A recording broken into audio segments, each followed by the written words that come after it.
Hey guys, it's Chelsa Messenger with Picks and Parlays. The NBA is back and we've got some postseason action to finally bet on. No more resting starters, no more load management. We finally got some games where maybe some people will play some defense. You never know. Hey guys, real quick, we've got a nice little deal.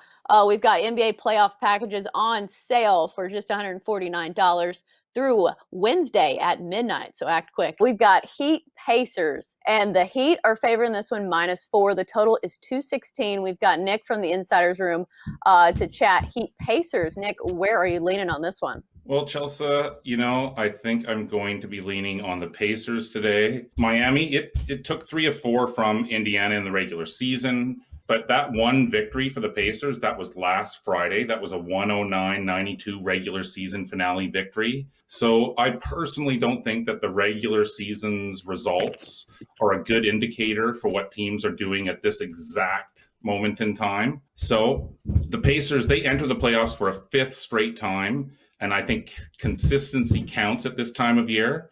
Last season, though, Indiana was swept in 4 games by the Celtics in the first round. So obviously the Pacers, they're definitely going to have that on the front of their minds before this one tips off. One player to keep your eyes on for the Pacers, I would say, is TJ Warren, obviously, who I think, other than Damian Lillard, he was probably the best player in the bubble over the first 8 games. In the regular season, he averaged 19.8 points per game. But in the bubble, he's averaging 26.6. Right. You don't have to tell me who TJ Warren is because I went to NC State and TJ Warren was the ACC Player of the Year for NC State. So he's not a new name to me.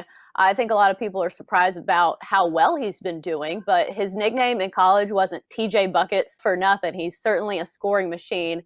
Defense on the other end might be an issue, but Pacers are 6-2 against the spread in their last 8. The under has hit in the last 3 for them as well in these meetings between these two teams. But some injuries to keep an eye on. Domantas Sabonis, of course, is still out.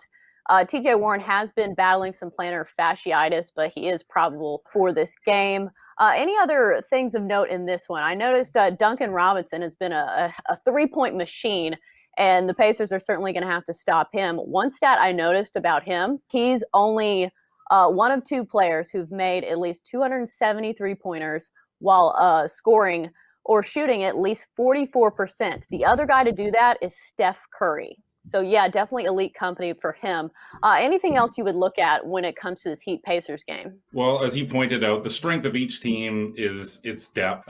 Jimmy Butler leads the Heat. He's helped by Gordon Dragic, Kendrick Nunn, and Tyler Herro. But I think recent form, it's a good indicator, and it's a good place to base a pick in game 1 of a series. And in this case, I'll point out, you just pointed out recently, the Pacers are 6-2 against the spread their last 8, but they're also 6-1 straight up their last 7 as an underdog.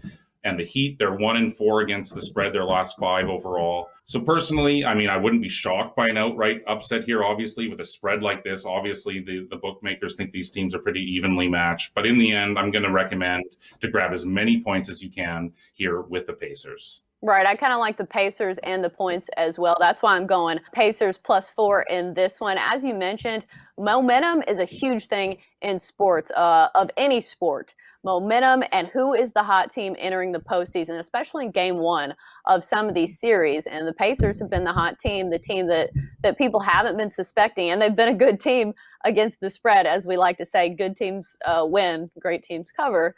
So I do like the Pacers in this one just because they're getting some points. I do think these teams are pretty evenly matched, but the fact that they're getting some points makes me love them even more. Agreed. Yeah, I think that they are, as you said, chemistry. These are things that we have to look for in the playoffs, and I just think Indiana is definitely playing well together. They're definitely playing super hard, and so as you pointed out, they're evenly matched. Let's grab the points in this case. All right, that's going to do it for our Heat Pacers talk on Picks and Parlays. Thank you, Nick, for joining us.